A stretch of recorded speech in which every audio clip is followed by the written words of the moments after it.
Welcome to Miracle Moment. This is the new mommy season that will absolutely rock your world, up-level your mama game, and skyrocket your business. I'm your host, Ray Ireland, and brand new mama. Like every new mama out there, I enjoyed those quiet, precious moments of those first few months. But after that, there was this stirring in my heart to lean back into business and activate my entrepreneurial brain. I went into a business partnership with a financially failing podcast production company and turned it into a multi-six-figure production house with over 65 million downloads in just a few months. It's been a roller coaster, and I've learned some unforgettable lessons. As a mamapreneur, I know how challenging it can be to balance work, family, and self-care and still see the everyday miracles. So each week, I'll share stories of women who have defied the odds to pursue their dreams of motherhood while also building successful businesses. This show will open your eyes so you can see the miracles around you. With more awareness, more miracles will show up. Light a fire in your soul, mamas. You deserve it. During my pregnancy, I found I tended to go within. I withdrew from community. Sammy and I moved up to LA. It was a deepening of our relationship in the beginning of our family. But I also released some relationships and I wasn't practicing. It wasn't in the forefront of my mind to be deepening my friendships during the pregnancy. But I found that as I got closer and closer to the birth, I realized how that was something that I really missed and something that I would regret later down the line if I was to continue in that trajectory. And I started to really reconnect with the importance of community around the experience of childbirth and family creation. And everything started to shift. We moved back to San Diego. We got our friends and family involved with some key celebration moments, but also in the game plan of what was going to be happening as we welcomed this new soul into our family and onto the planet. And really having community there and getting that intuitive hit like, hey, I need to actually put out some effort and some energy to rekindle these relationships that I had contracted away from. And of course, my closest friends were there with me throughout the whole thing. But that feeling of community, not just one or two other people that you rely on, but really an entire network. It almost reminds me of mycelium and mushrooms and how connected they are and how much they support each other's vitality through the membrane that connects all of the mycelium together. And so we're very similar as humans. So this episode is all about really discussing the importance of community during childbirth. And I'll share some ways that we saw this come to fruition in our journey. So one of the first pieces I wanted to talk about is emotional support. This is I almost don't even need to say it because clearly it's an emotional journey being pregnant and bringing a child into the planet. And as emotional as it is, you just need that support. The presence of a supportive community can really just provide some reassurance and help reduce stress. And that comes in the form of your partner, family, friends, doulas, hired support, therapists, doctors, whatever that looks like to really create that comforting encouragement. I do know about the Free Birth Society and this whole free birth experience where a woman is really solo in her experience of childbirth. And I have actually a close friend who had great success with it and really enjoyed that process. And I also have to say that I personally just cannot even imagine not having at least one other person there, especially another woman there in that journey. So this is really speaking to my experience. And I know others feel really empowered in going in that solo warrioress mama activation. So one other thing that I thought was so cool as we rekindled community support around us was just this shared wisdom. I was able to really talk with other experienced moms or even childbirth educators in the community. And I got to hear their wisdom and advice.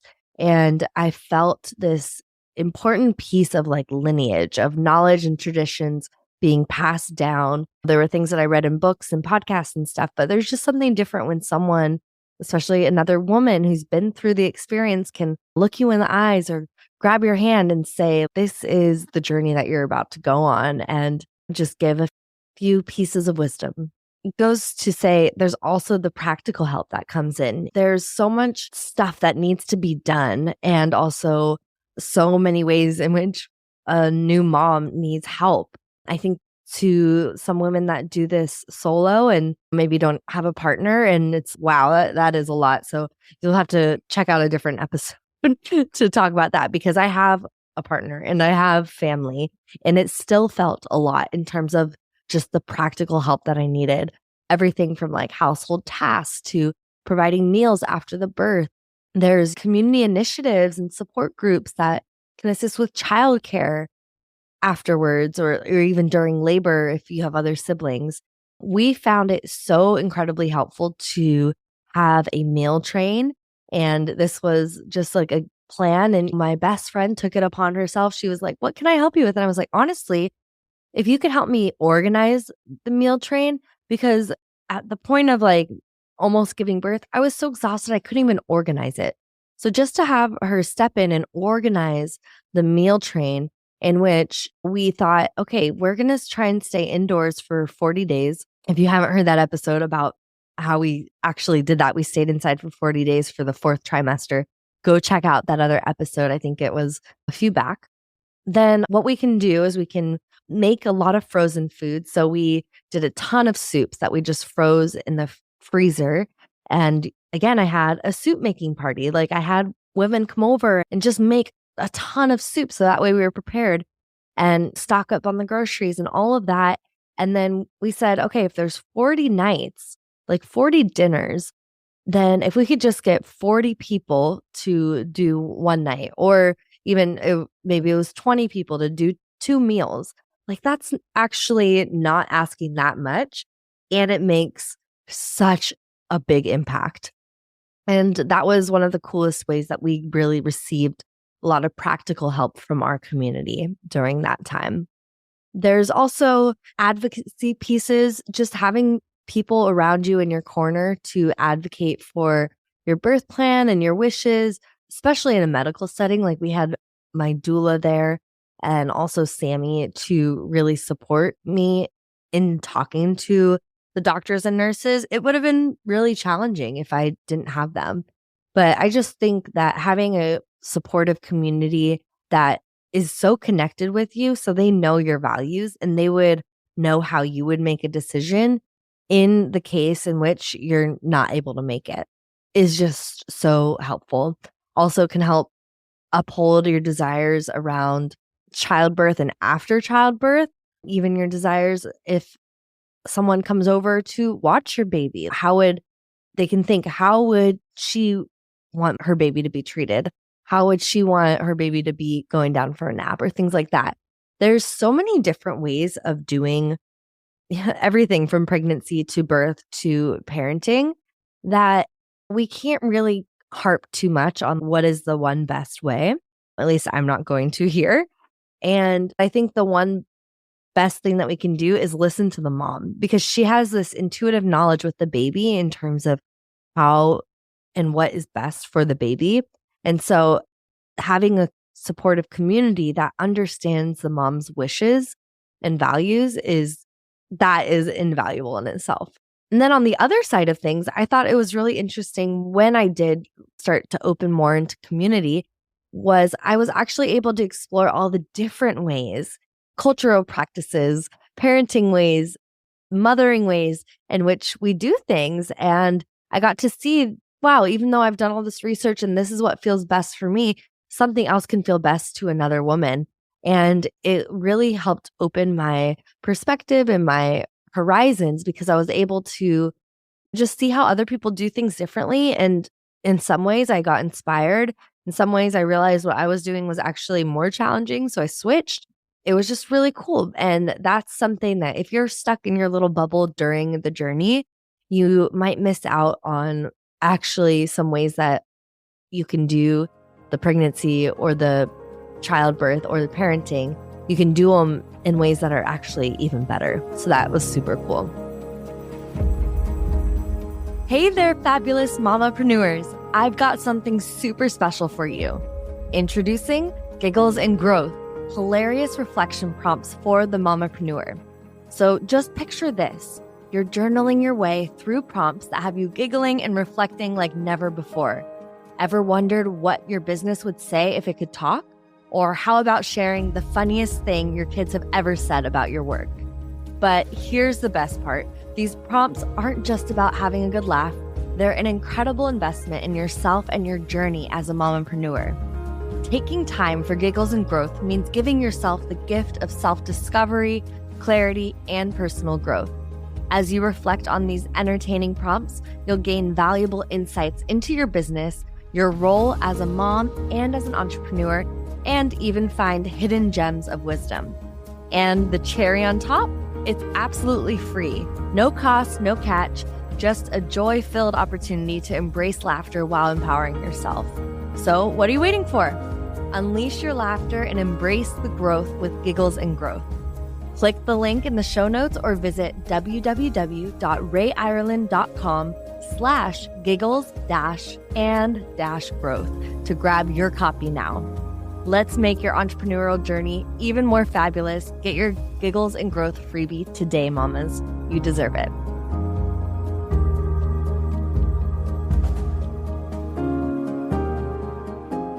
Obviously, having a supportive community around you will support your mental health. And as a mom who has struggled a bit with some postpartum depression, especially in the later months, it didn't hit me until about 11 months, until Rapha was 11 months or a year old. I started to feel a little bit of that postpartum mental health. And I realized, like, during that journey, how important community was. I think I did isolate myself for about the first week where I was feeling some like struggles. But as soon as I remembered, oh wait, I have a community around me, let's lean into them. It was incredible how my problems got solved literally through the community. I had people say, hey, like, you might be low on minerals, or hey, let me come over and watch your baby so you can take an extra nap. Clearly, you need to catch up on sleep.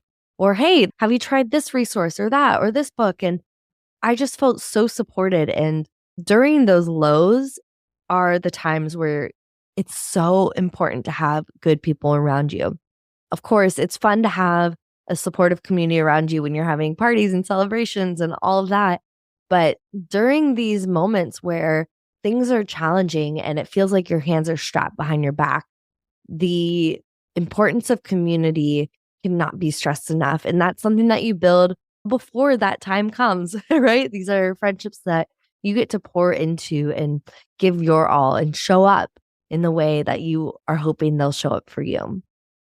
I already shared this, but just the experience of being able to share resources as well is so helpful. And I mean, this is so wide ranging, from tools to finances to having questions solved to having access to certain professionals, whether it be like health professionals or finance professionals or whatever. Sharing resources is so key. And I think our time is limited here, and our time with our babies and our families are limited. So the less research you have to do, when you have these trusted resources, you can go right to them. So there's also that like continuity of care that I think a supportive community can provide. And I want to share all of these pieces with you, not just to share how you can get support, but also how you can show up as support. And so this is actually a great episode for friends of people that are pregnant, of women that are pregnant, friends of new moms, because this can show you how you can show up. And you might be listening to this and thinking, hey, I want that kind of supportive community. Well, first step is for you to actually be that type of supportive community, be that type of supportive friend for someone else. And that is how it'll come full circle.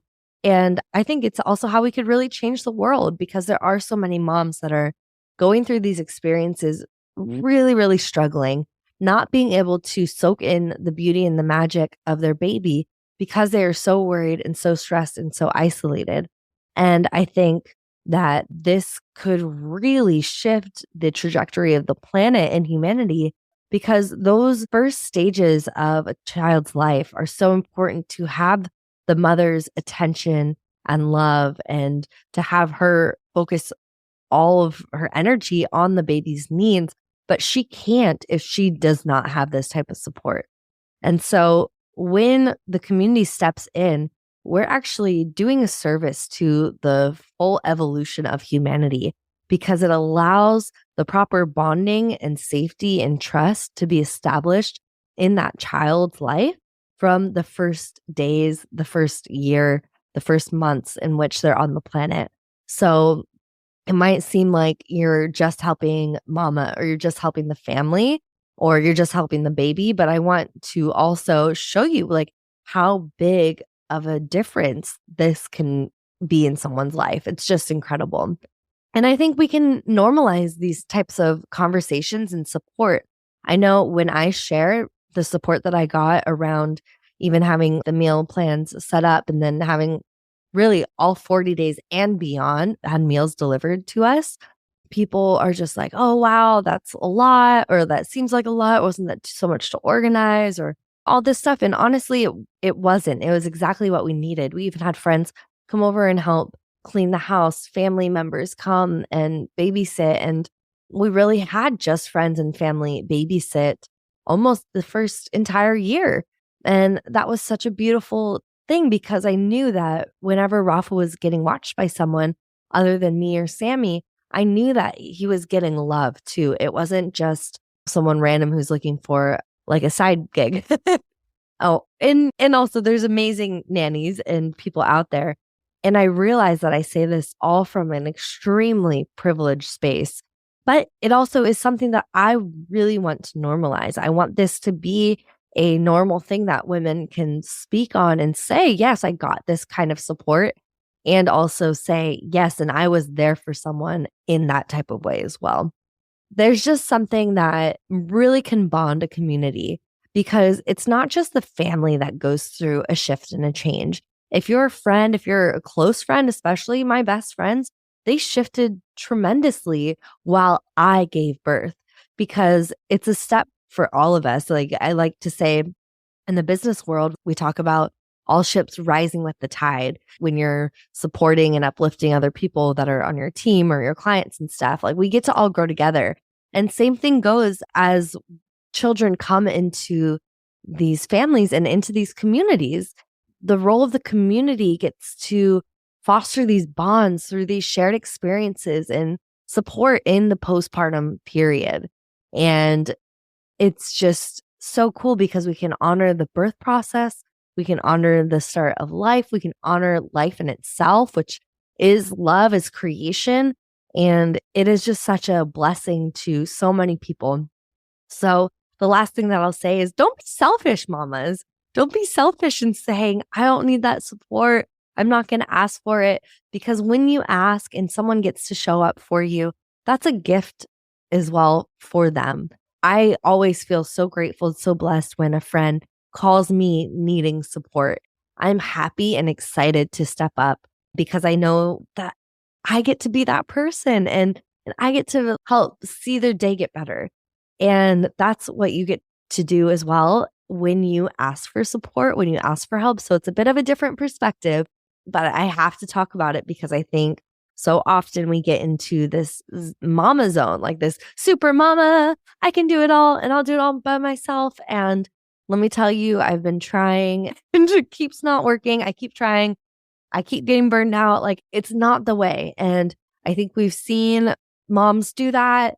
And what are we trying to do here, ladies? Let's lean in. Let's support each other. Let's like lean into the softness and the surrender that we do need support during this time period of childbirth and child raising. And let's just be here for each other, right? Yeah, let's do it. Let's do it. So I hope this inspires you, and I will see you on the next episode.